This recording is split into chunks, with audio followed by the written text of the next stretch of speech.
तो दोस्तों, मैं स्वागत करती हूँ आपका मेरे YouTube चैनल व्रत और कहानियाँ में। आज हम सुनेंगे वसंत पंचमी की कथा। जय माँ सरस्वती। हर साल माघ महीने की शुक्ल पक्ष की पंचमी तिथि को वसंत पंचमी मनाई जाती है। इस दिन को ज्ञान, संगीत और कला की देवी माँ सरस्वती का प्रकट्य दिवस के रूप में भी मनाया जाता है। इस दिन को ऋषि पंचमी और सरस्वती पूजा के नाम से भी जाना जाता है। बसंत पंचमी के खास अवसर पर देवी सरस्वती की पूजा अर्चना करने का विधान है। धार्मिक मान्यता है कि माँ सरस्वती को पीला रंग बेहद प्रिय है, इसलिए लोग इस दिन पीले रंग के कपड़े पहनते हैं और माँ सरस्वती को पीले फल और पीले चावल का भोग लगाते हैं। इसके अलावा इस दिन सरस्वती पूजा के दौरान व्रत कथा का पाठ जरूर करना चाहिए। ऐसी मान्यता है कि इस दिन पूजा के दौरान माँ सरस्वती की कथा का पाठ करने से मनचाही मनोकामना पूर्ण होती है। इसके अलावा बसंत पंचमी के दिन सुहागिन महिलाएं माता तुलसी की पूजा करती है।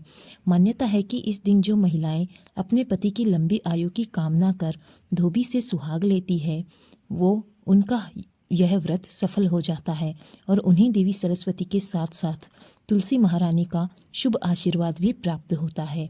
आइए जानते हैं इस दिन महिलाएं धोबिन का आशीर्वाद क्यों लेती है। साथ ही जानेंगे कि पूजा विधि कैसे होती है। एक पौराणिक कथा के अनुसार एक घर में 3 महिलाएं रहती थी, माँ, बेटी और बहू।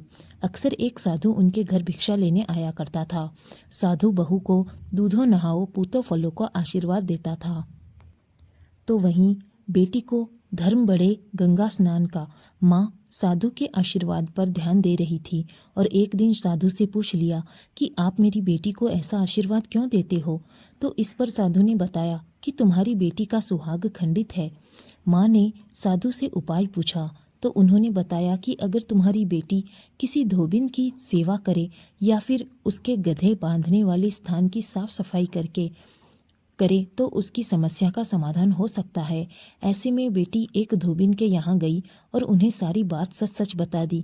इसके बाद से बेटी ने धोबिन की गधे बांधने वाली जगह की साफ सफाई करनी शुरू कर दी। धोबिन बोली कि तुम पर मेरा आशीर्वाद हमेशा बना रहेगा।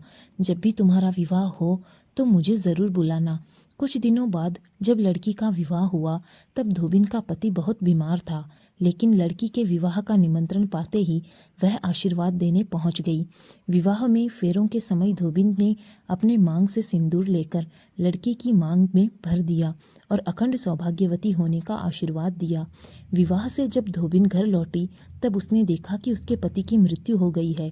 ऐसे में उसने शादी में मिले पूर्वे के 108 टुकड़े किए और शिव शक्ति की आराधना करके पीपल के 108 बार परिक्रमा करी और फिर अपनी तर्जनी उंगली को काटकर उससे निकले खून को छिड़का, जिससे उसका पति शिव शक्ति के आशीर्वाद से पुनः जीवित हो उठा।